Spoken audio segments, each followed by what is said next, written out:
Hey guys, welcome to another Game Time Discussions podcast. I'm sitting here with Cameron Selby, and we are going to talk about the second wave of free agency today. There was a couple big time signings, but it was actually a very slow last 3 days. The first 2 days were, all full speed ahead. But we did see some trades that probably stood out more than almost some of the signings, especially directions teams want to go. But yeah, so let's just jump into it, and we're going to go ahead and talk about the first guy on the list, and Marquise Brown, and just kind of give me your thoughts on how you think the Chiefs did overall on that signing. I mean, at the end of the day, it's an A+ signing just because of the value that you got for him. Obviously, there was not a lot of market for free agent receivers due to the strength of the draft in that position, and there was a couple that came off the board with re-signings and franchise tags. And then when you look at like Calvin Ridley being the only guy, and then a couple middling, like we saw with Darnell Mooney and Gabe Davis getting about $13 million annually, Marquise Brown was kind of like, this is probably a prove-it situation. So I was wondering if this resulted in him just going back a year with Arizona, but right, of course, it was a great pickup by the Chiefs. They obviously needed position, an improvement at that position, right? And they released MVS earlier this offseason. Obviously, they're not getting the bang for the buck that they thought in Kadarius Toney or Sky Moore or the second round gadget guys. And Marquise Brown is a former first round pick. He's never really lived up to that billing, but he's been solid. Right, of course. And so with Kansas City being next to Rashee Rice, this doesn't mean that they're no longer targeting a receiver early, but this possibly makes it be like, oh, we don't have to do it with our 32nd pick. Like everybody is going to slot, Xavier Worthy or a gadget guy to that spot. We probably will stay in a similar with that, but I mean, it's great for what it is. And I thought last year that they should have gone the route of the veteran as the wide receiver, fringe wide receiver 1, but wide receiver 2 to help bring along Rashee Rice. Rashee Rice exceeded expectations, but it was just, I enjoyed the signing. Well, I think also Rashee Rice is in the best situation as for any rookie, and that's last year, considering there wasn't anybody that was dominant for targets. Right. Travis Kelce took a step back as a whole, so he just had to play better than the wide receiver threes around him. One thing I think with Marquise Brown is, this probably vaults his career. Like if he just catches the ball, like we expected MVS to do last year, and that has like a less than a 8% drop rate, he's probably going to be 1,000+ yard receiver easily. To me, 1,000+ yard receiver. And they've experimented with this a couple different renditions. Like I said, MVS they signed a few years back. They tried the Juju Smith-Schuster. He led the league or the team in receiving yards, but fantasy wise, he was like a 5th round pick and obviously was not lived up to that billing. It'll be interesting from that perspective where he'll be placed, because obviously I think Rashee Rice will be the more highly prioritized guy.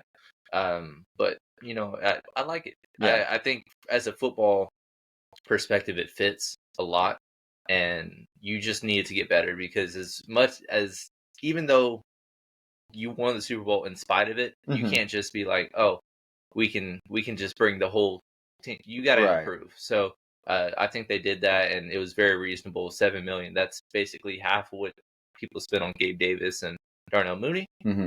And you just can't get better value for that. And it's low risk 1-year prove it deal, and he'll probably hit free agency next year, and it'll make or break based on his performance. Yeah. Next we have a couple guys that are actually another pair of 1-year prove it deals.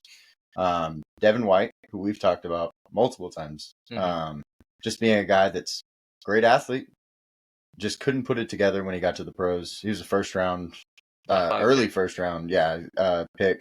I'd expect him to probably, take a step forward, but in being in an Eagles defense, solid D-line, but at the same time, he's got to figure out how to make tackles in open space. And for his speed, he should not be missing them. So just kind of give me a quick insight into what you think might happen with him. He's one that very similar spot to Marquise is 1 year prove it deal, basically the same 7.5 million for this one. Problem with him is just he's played at one speed his whole career, and he's never learned to slow the game down. And he's missed a lot of tackles, been very poor against the run. He's thrived in, taking advantage of takeaways, right, and rushing the quarterback. But when you're the middle linebacker, you can't always lean on that. Like, you need to garner the troops and affect games in multiple ways. And he struggled against the run. He struggled sometimes in coverage, in spite of having the few turnovers when he does. And he no longer has the lean on Levante David, who's been the decade plus standstill at linebacker for the Bucks, and so he's kind of on an island now. Right, of course. So we'll see how that goes, because I believe they're it's a defensive scheme switch for him. Yeah. So it'll remains to be seen. Low risk, like I said, 1 year deal. But yeah, he needs to figure it out. Yeah, I think, like you said, the defensive scheme switch, he's going from a 3-4 to what we consider like a 4-2-5 nickel. And he's going to be asked more to make plays. Exactly. Against the run. They're only going to have, they're going to have a lot more DBs on the field. So he's going to have to be an enforcer. And we'll see what happens. I mean, he could absolutely just go for 120 tackles this year in that defense, but it remains to be seen. So we'll hope that he does well, because he is was one of our favorite guys in that draft. And he's definitely got all the skills to do it. He just hasn't put it all together yet. Right. And then the other 1 year prove it deal, AJ Dillon returns to Green Bay as their backup. 1.2 mil, essentially minimum. And it was a little surprising that they brought him back, just because when they brought in Josh Jacobs, he is basically a do-it-all running back. And I didn't think that was the best compliment for that. Right. We already saw in the last few years, basically Aaron Jones missed 3 and 4 games the last 2 years. And so he's had the reins given to him. And he just kind of was very unspectacular with the full-time role.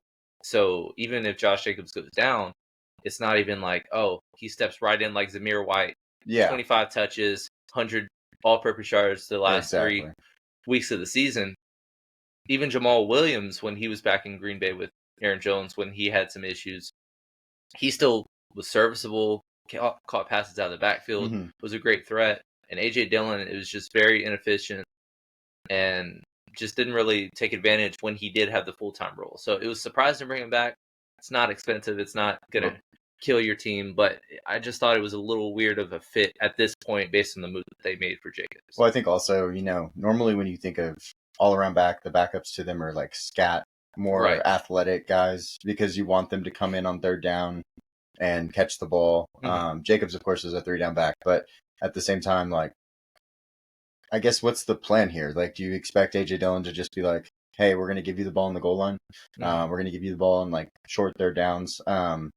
Is he going to come in on third down to be a blocking back? Because he's actually really good. He's great at that. Yes. So maybe that's like the thought process. But yes, I agree. It's a weird signing. It's kind of like a weird fit of just like, if you flop the situations between Tennessee, who's got basically 2 scat backs, and you got 2 kind of power back, but Josh Jacobs is a plus version of that. Of course. If you just swapped one on each team, it'd be a lot better of a situation if, AJ Dillon was the complement to Tajay Spears and Tony Pollard, or if it was Tajay Spears, it doesn't matter. Course. Like, it just would feel better. I would feel better about my running back room. I don't feel that way with this signing, but again, it's low risk and it's familiar system for him. So now we got a couple of Washington Commanders moving teams. So we're going to start with safety Cameron Curl. I really like Cameron Curl. I think that, he's probably one of the better safeties in the league. $6.5 million is probably something that let's just say the Rams are going to be happy with him at $6.5 million versus trying to go and get one of the more expensive safeties in this class, because it's such a deep class. You can actually save money at that position based on the fact that at the top they're going to get paid, and then it's going to trickle down to a guy like Cameron Curl who kind of gets overlooked. Yeah, and I remember the first free agent day after the first day ended. you texted me and you're like, wow, I'm surprised that Kendall Fuller and Cameron Burrow are still on the board. And I was a little surprised by Kendall because, he was one of the best corners on the market. But with Cameron, there were so many safeties on the market that it was just a saturated, and it's like, we got to find the fit. And basically all of them are going to cancel each other out for big deals. So obviously 13 million wasn't what he would have probably gotten if he came out next year, hypothetically. But yeah, it was a great signing. The Rams have always had solid safety play. Right. And in recent years, when their Super Bowl teams having John Johnson, Taylor Rapp, let them go for big deals in free agency, that was probably the great decision on the back end because John Johnson didn't work out for Cleveland. Right. Obviously came back last year on a 1-year deal, and then Taylor Rapp he was basically a part-time safety for Buffalo. Yeah. Now he's going to have to step into a bigger role. So, very good signing. I'm impressed by it, and they need all the help they can get. One thing that we're not going to mention because it wasn't a big move, but yesterday we found out Aaron Donald retires. Wasn't unexpected per se within the locker room, but it's a massive void when you have one of the best defenders of all time. Top leaving 5. your team. So it's going to be a transition. They're definitely not going to be as formidable, but they're mix and matching, and they could probably surprise some people based on their youth and the signings that they've had so far. And they've done a great job in the draft. I mean, Colby Durant coming in, playing next to Aaron Donald was, match made in heaven. So hopefully he continues to progress. But yeah, I think the next guy is he's one of my favorites. He's always going to have a place in my waiver wire heart. Curtis Samuel is going to be the slot receiver for Buffalo. In deeper drafts, you're going to see him coming off the board in fantasy leagues. He's a very exciting player when he has the ball in his hands. You just got to get the ball to him. So. Right. Yeah, and I thought it was a great signing for them. Josh Allen's always liked targeting the slot receivers, and I think over the years of Cole Beasley having great games. Isaiah McKenzie out of nowhere at times getting 10 for 110. Right. He loves targeting that spot. They drafted Dalton Kincaid, and he's expected to be like a tight end / like inside threat, but they still needed it. And Khalil Shakir still on the team, but obviously it's a clear upgrade with Curtis Samuel. He's always been a very good gadget guy, and it fits perfectly. And I think it's an upgrade based on the loss of Gabriel Davis, which signed for about $5 million annually more. I saw that one of the Carolina coaching staff, I can't remember his name at the moment, he moved to the Bills, and he originally drafted Curtis Samuel. Yeah. So now they're coming back together. I think that's a cool story. One of the bigger signings that we saw was Eric Armstead getting 3 years, $51 million. The Jaguars, they kind of had to figure out how to get better with Houston just taking over the market. Right. You saw Calvin Ridley go to the Titans, like we talked about. So they kind of just needed to find a way to get a guy that is going to be productive and help them stop the run. So what do you think of the Eric Armstead signing? I mean, it was a strong signing. I think the 49ers released him at the start of free agency. They just kind of ran out of room to pay guys. You can't pay everybody. And, I thought this was his last chance at a huge deal. Right. Or he was going to have a prove-it deal. And, Jaguars quickly swooped him up. He was not on the market for, I don't even know if it was more than 24 hours. Yeah, I don't think so. So it was a really, really fast signing. I thought it was a great pickup for the Jags because they've just been looking for somebody in the front four in recent years since Calais Campbell left. They've really struggled to replace him. I know Taven Bryan, who was a first-round pick, just clearly didn't work out, and they just haven't had somebody to plug the middle. Front seven's been okay, but still no updates on Josh Allen and his extension. He's still one of the few franchise tags, but there's no rumblings of a trade yet. Right. So, you're still there for Lucan as their, leading tackle linebacker. So the pieces are there. They're starting to get some stuff. Darnell Savage was a day one signing as well. So they're putting some stuff together. I like it. It's something that they need to do. Yeah. One of the things, the next guy, DJ Wano,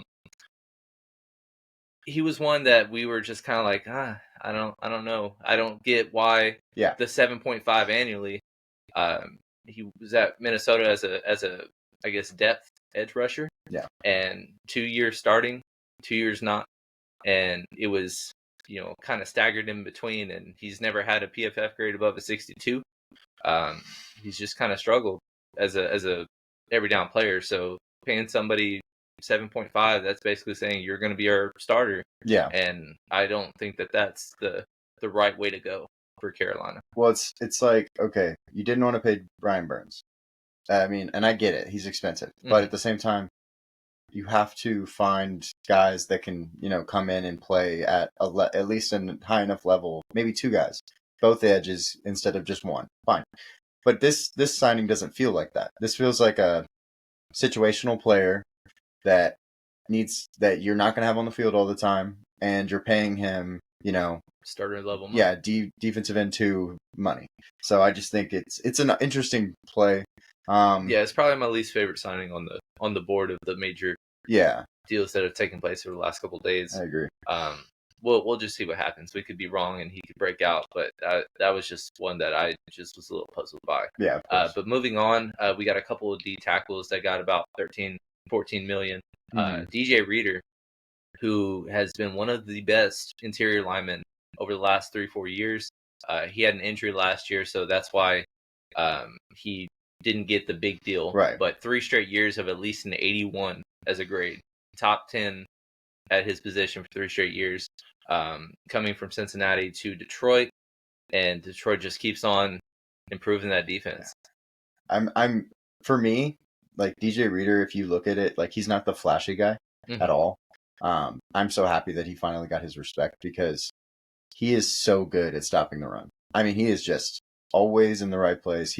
He's a double team splitter, just good player. And so I'm happy that, yes, of course, I wish he would have probably got, 18-ish, but with the injury, you can't do that. Right. Plus, this is his second time hitting free agency, so I believe he's 29. Yeah. Going on 30, so it wasn't like he was going to get a long-term deal. It was just the money was a little bit surprising how little it was. Don't get me wrong, 13.5 million is nothing to sneeze at. But yeah, it was a great pickup for them. Again, they just don't have many holes on that team other than in the secondary at this point. I think I'm surprised about this next guy for Cincinnati. Instead of paying DJ Reader, they decided to go with Sheldon Rankins and switch it up. I'm surprised because DJ Reader has been so good for so long. Yes. That they didn't just say, "Hey, we'll give you an extra $1 million a year." Because they're 13 million versus 13.75 million, It's like, okay, we'll just give you the 14 and just say and call it a day. It's odd to me. I mean, usually when you see teams move off of a guy, it's because they're trying to upgrade, so they spend a little more for the higher priority, or they want to get it a little cheaper, so they get the next tier down, but reasonable deal. Well, you paid the same amount basically for a player that's much less regarded. Sheldon Rankins has just been okay over the last few years. He hasn't, no awards, no Pro Bowls, nothing. Just been solid as a starter. But DJ Reader has been a Pro Bowl. He's been one of the best in terms of PFF. So it didn't make a lot of sense to me, the move, but maybe we hear just DJ wanted a fresh start or something of that nature. But yeah, that one was pretty puzzling to move off the way they did and get somebody that's I wouldn't say much, but a downgrade at the position, and you only save about less than $1 million a year. Yeah, it doesn't make a lot of sense. So, and then the last Washington guy on this list, I believe, moving teams is Kendall Fuller. I'm surprised Washington didn't pay any of them at the end of the day, but it's a new regime, so they're doing their thing. That's fine. They have no ties to these guys. It seems like they're just complete fresh house, clear start. Exactly. Starting the free agency with the most cap space and new ownership. They just want to strip it down to the studs and just start over. And so they let Cameron and Kendall go, like we mentioned earlier. But Miami had a really, really good pickup for much less the price. I mean, Kendall Fuller has been playing better than Xavier Howard over the last few years, and he's been paid half as much. Very solid pickup. They had so many losses on the defensive end, and so Kendall Fuller, Jordan Brooks, among others that they've brought in. Shaq Barrett. They're doing a good job at piecing together a really strong defense, or at least in the short term. Right. And I don't know. It remains to be seen in terms of edge what they do, because, like I said, they're two best defensive players. You don't know if they'll be ready to start the year, and but they're doing a really good job, I would say. Yeah. But yeah, let's hop over to the one big Dallas signing that we kind of saw in Eric Kendricks. 1 year, $3.5 million. Pretty good price on a guy that's been a Pro Bowler in the past, I believe, and just I don't know. He hasn't played well while he was with the Chargers. No. I'd expect this to not. I was really hoping this wouldn't be their only deal, right? Like that was kind of the thing. Yeah. Well, I mean, it is what it is. It's their only move thus far, and they did actually swoop him away from 49ers. He previously committed to him and signed with Dallas. Obviously, it wasn't, I don't think, a money deal, because $3.5 million. I don't think that there's a huge difference. Right. However, I think he just kind of realized, hey, Layden's retiring / getting released, and there's a lot more opportunity here than with San Fran. You're going to be a guy that's filling in, and if they're able to bring Greenlaw back and he's able to get the second part of the season, he's probably going to lose playing time. It's just, I don't know if it was the best fit for him for 49ers. Dallas, different scheme now with Mike Zimmer. He's familiar with him, obviously, from the Minnesota days. So I think it made sense from that regard. And Dallas just needs some actual linebackers on their roster. So as long as he's not the only guy in that position group that they add, I think it would be a huge deal. Right. But, it's considering it's their only move. Yeah. Like, that's not the splash play we were hoping for, right? I mean, we're comparing and contrasting, like, did you get better at this position? Well, Layden at this point was the better player. Unfortunately, he has to retire due to injury, and Eric's kind of, over the last 2 years, has been a much worse version of him, and he's not what he once was. But again, well, I think that we can talk about that, but then let's just talk about the New York Jets signing of Tyron Smith. It's I guess you could have paid Tyron. You could have literally said, okay, let's give Tyron Smith this same exact deal that the Jets gave him, and you would have been much better off for, based on the deal that they let him walk for is very annoying. Yeah. Because on the board it says 1 year, $20 million. Right. That it is one of the more highly incentivized deals because he's dealt with so many injuries of late. It's a $6.5 million deal with incentives up to 20. And I'm assuming that's if you stay as the best left tackle in football this year, you're going to get 20. And if you struggle with injuries, you're probably going to be 6.5. You're telling me you can't pay a minimum 6.5 for your all-pro tackle? It's pretty ridiculous. I am surprised that he did go to the Jets, based on the fact that they had already picked up Morgan Moses via trade. We'll talk about that in a moment. But I definitely thought, based on the range that they were at 10, that they would get the best right tackle available on the board, which is what they needed. Morgan Moses came in, but that didn't change the fact that they would still pick up the best available tackle. Going double veteran was very interesting. I don't consider Tyron a bad signing, but it makes me question the Morgan Moses trade even more, just because he's been an unspectacular right tackle. Right. And why not, reset the position via age on one of them? Right. But now you sign two 30-plus-year-old tackles, and it's like a rental. It's not solving your issue. So it'll be interesting to see. But I mean, they've already tried the veteran route; it hasn't worked. Yeah. Well, and we talked about it yesterday. I think maybe it's they think that their window is going to close, like the Aaron Rodgers window is closing, and they just needed to get real. Vice President Aaron Rodgers. Yes, absolutely. We'll see. Hey, that would be crazy. That's I don't think that's realistic, but whatever. But yeah, so maybe they just needed to. They said, "Let's go all in. This is how we go all in." Maybe it's not the best way to do it, but at the same time, that also sets them up at 10 to possibly go wide receiver, possibly go Brock Bowers, get them more athleticism. Yes. We talked about it in their preview. They don't have a lot of holes. Yeah. But their holes where they are massive. Mm-hmm. And so they've missed on tackles in the draft. They've missed on tackles that they brought in as patch guys. Yeah, for sure. So to speak. And then they've missed on trying to find the complement to Garrett Wilson. Yeah. But you got a top 20-ish receiver in Garrett Wilson who's only going to get better than that. Breece Hall had one of the best seasons ever off his ACL. So now he's going to be healthy and young. It's great. No. Now you just need to figure out the line. And Elijah Vera-Tucker, I really like him as a guard, but he missed a ton of time last year due to injury. They're moving over from Mekhi Becton. They just need to get better. I guess they got better by default. Right. Don't get me wrong, I like the Tyron Smith signing, but it just made me question, why did you make this other move? It wasn't an expensive move, and again, we'll talk about it in a second. But yeah, it was just strange the direction that they just went double. Right. Elijah Vera-Tucker had to play tackle this year, so they had like the most one of the highest different offensive line. Yeah, the combinations, I forgot what it was, but it was like 38. Insane. So it's definitely one of those things where you have to get better, and maybe that they did, like you said, just in a weird way.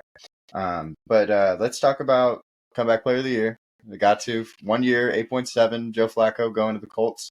He's going to back up Anthony Richardson. Anthony Richardson gets hurt because he runs straight up and down and loves getting hit in the middle of his chest. So we know that he's going to have to learn how to play that position a little bit differently at this level. But Joe Flacco, that one of the better backups in the league, I guess, if you really think about it, right? I mean, we'll see. Yeah. I think it's more along the lines of, instead of him being one of the best backups, he caught lightning in a bottle. Yeah, and that's fair. He had his month stretch.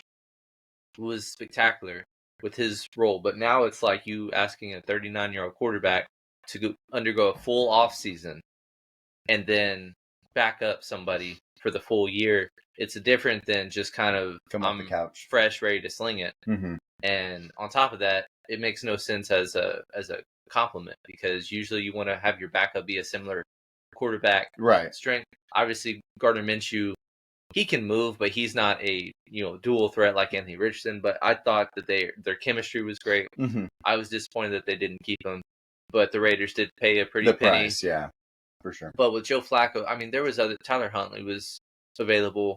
There was other guys that you could have brought in that would have helped him. Mm-hmm. Joe Flacco, to me, wasn't the answer. I would have liked him just staying in Cleveland or going somewhere that's already established as a pocket passer. With Anthony Richardson, there's no guarantee that he's going to stay healthy. And if Joe Flacco comes in early and he has to have an extended period as a starting quarterback, I don't think that he'll have the same success as Gardner Minshew, because the weapons aren't as great. The line is not as good. Yeah, that's fair. And obviously he doesn't have the number one defense to lean on. So I don't think, if hypothetically, same situation, Richardson goes down early, I don't think that they'll be in week 18 fighting for a playoff spot. Okay. Yeah, no, I think that's reasonable, especially because of the style of play. Mm-hmm. Changing your whole offense is really difficult at times. So and probably be a guy that hands the ball off to Jonathan Taylor 25 plus times. And then the other board, and I don't remember top of my head how early this was, if we did already cover this, but Jameis Winston is now the backup for Cleveland. Yeah. I've just kind of given up hope on him, because he's such a talented guy that just can't get out of his own way.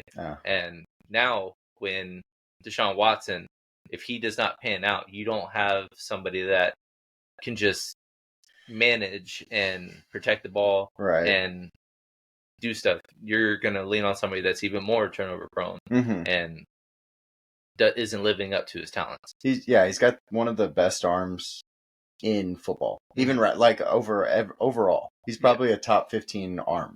And I'd put my money on that all day long, but he just makes terrible decisions. You don't know which Jameis you're going to get. He's going to throw bombs, and they might be thrown to the safety. They might be thrown to your receiver. So and again, I want to reiterate the very end of the season when he's in week 18 and they do a fake knee handoff to the fullback to punch it in for Jamal Williams. and he can say all he wants about how this was a team decision. You're the quarterback. You have all the right to be like, no, that's not right. We're gonna kneel down, win this game. We're already up. Right. Is what it is, and you're encouraging it. You're embracing it. That's not a quarterback that I want on my team. And so he's your backup. Good luck with it. He couldn't beat out Taysom Hill. Yeah. As a tight end for a starting quarterback role. So is what it is. I think they downgraded based on the maturity level of him, what he's shown at this point. But enjoyable player. He's gonna have a nice soundbite. He's funny. Yeah. I'm not a fan of the switch and the decision that either team made for their backups. And to be said, we have been fans of Jameis Winston for so long, just hoping he decides to be do normal things, because he is so good. And I'm a Florida State fan. I watched him do those same crazy, ridiculous things at Florida State that he does in the pros. Mm-hmm. So it's just one of those things where he's never going to grow up, basically. Mm-hmm. And it's hard to watch because you're like, you have so much talent. You should be a top 10 quarterback in this league, but you're not because of your mental, your IQ, things like that. But yes, to me, there's certain people that aren't capable of being backups. And that's a real thing of when you're no longer a starter, being able to, like, just an example, Colt McCoy was a former third-round pick, had a very solid start to his career. Like, his first 2 starts, he knocked off one of, like, their Super Bowl era Saints and the New England Patriots on the road. He beat both of those in his first 2 starts with Cleveland. And then Muhammad Massaquoi is his best receiver. And they just don't build around him. And then they, draft Brandon Weeden. And it's just like, what, we're drafting a 28-year-old quarterback in the first round. Blah, blah, blah. It doesn't work out. He moves on, and he's been a 14-year backup. Yeah. That's been had very solid moments. Still getting paid. Because his mental is just so good. And he's a great locker room guy. Josh McCown, Ryan Fitzpatrick. Guys that have been journeymen, but I feel comfortable if my quarterback goes down for a month. He can step in and weather the storm and just be fine. Lead us, split the difference in 2-2. Right. Worst case scenario. And there's certain guys like Jameis Winston or, to me, Marcus Mariota or Cam Newton that just, to me, their talent is just too good, and their, I guess, aura and energy is just too big to be a backup. Johnny Manziel, like, those guys I don't think can stay as a backup. It's like, you're a starter in this league or you're out of the league. And I'm not a fan of, Cam Newton's one of the 32 best quarterbacks in the league. Well, yes, but if you want to go in a different direction, you don't want the energy atmosphere. He couldn't beat out Mac Jones as a rookie. So what are we talking about? And obviously they cut him instead of let him as the backup because the energy probably wouldn't have been good in that locker QB room. Yeah. So, like Kenny Pickett, when they signed Russell Wilson for the minimum, he didn't take it well, and he gets moved because of his attitude and pushback to it instead of embracing, like, hey, this is going to make me better, or thinking glass half full. The energy's bad, so it's like, well, we got to move on. Right. So, but I digress. Yeah. Moving on, we'll jump to probably one of the more prioritized right tackles. In Jonah Williams, he's going to the Arizona Cardinals. They just lost T.J. Humphries. He was injured really bad last year at the end of the year. They release him, and they're probably going to move Paris Johnson to the left tackle spot, and they're going to slot Jonah Williams in at right tackle. I think that Jonah Williams has had a really rough start to his career. We expected him to be pretty good at football when he came in, and he just kind of hasn't found it, I guess is the best way to put it. He still has a ton of talent. A lot of time.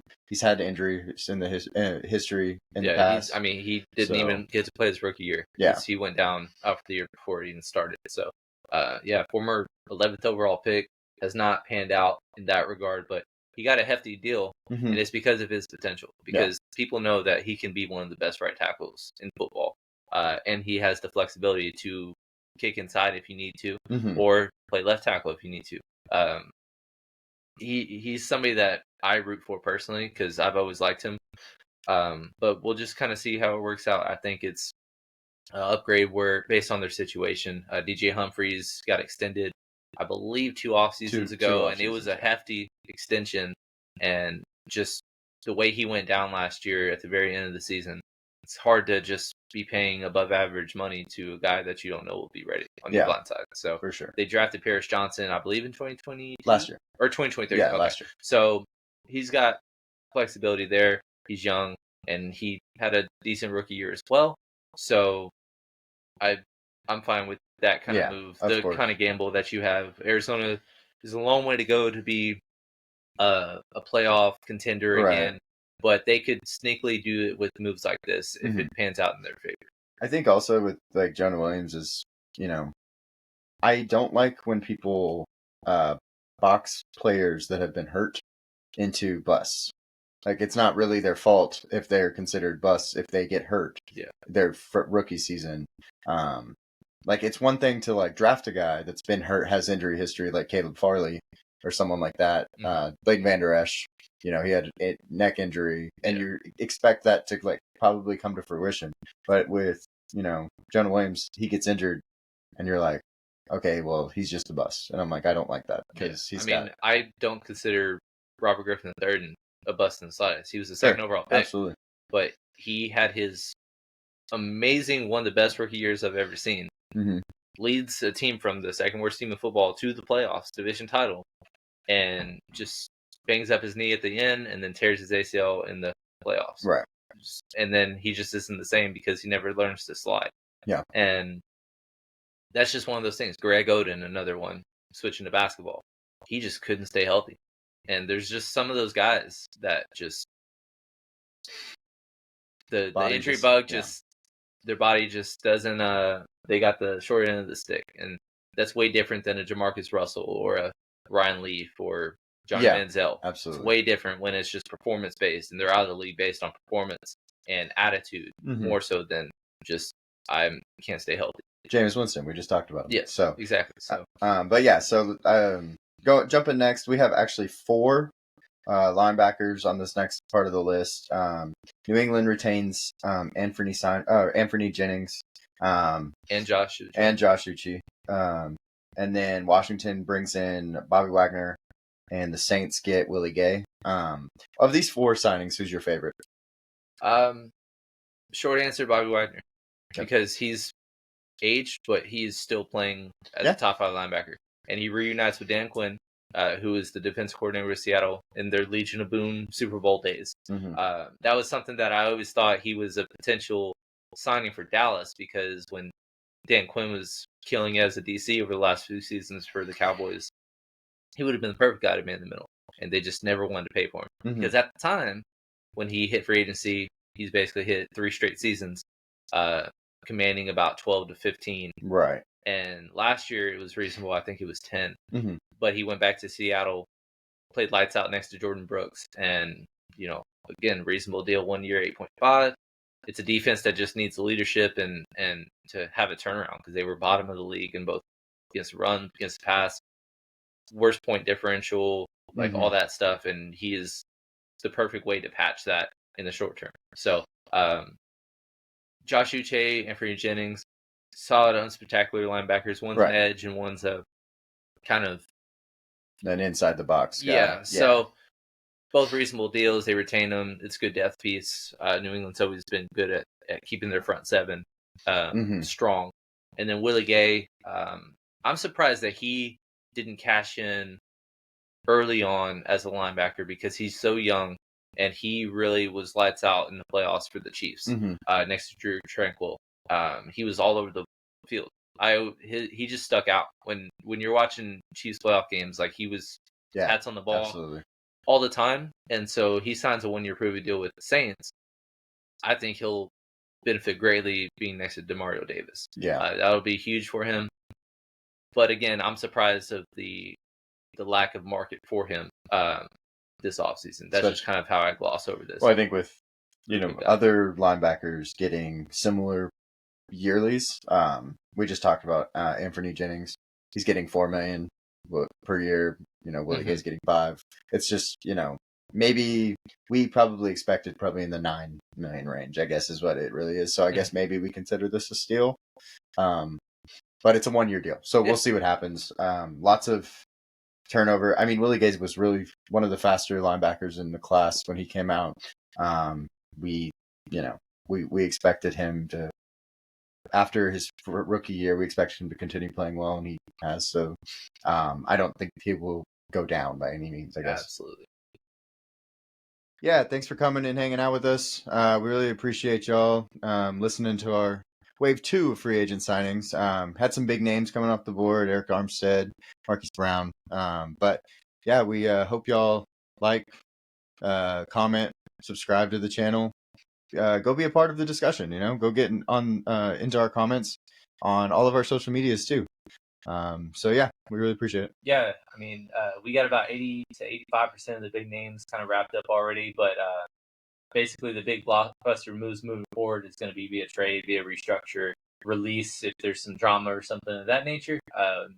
There's a lot to look forward to. Go check out everything we got going on. We're doing positional videos for NFL prospects. We're coming out with our rankings right now, and we're also talking about the trades that went down. There were 9 trades that went down, and we need to break down each one, what they mean, and all that stuff. So go watch that. And we got several things to look forward to. I'm very excited. Yeah, absolutely. Lots of cap. That's something that isn't talked about enough. Is how teams are. It's real. Yeah, the teams have to make a hard cap in this league, and so we make sure that we get that out there and make sure y'all understand why certain players why they can't be super teams almost. And why the San Francisco 49ers are a super team. Yeah. But yeah, so we really appreciate it, and we hope you all have a good one.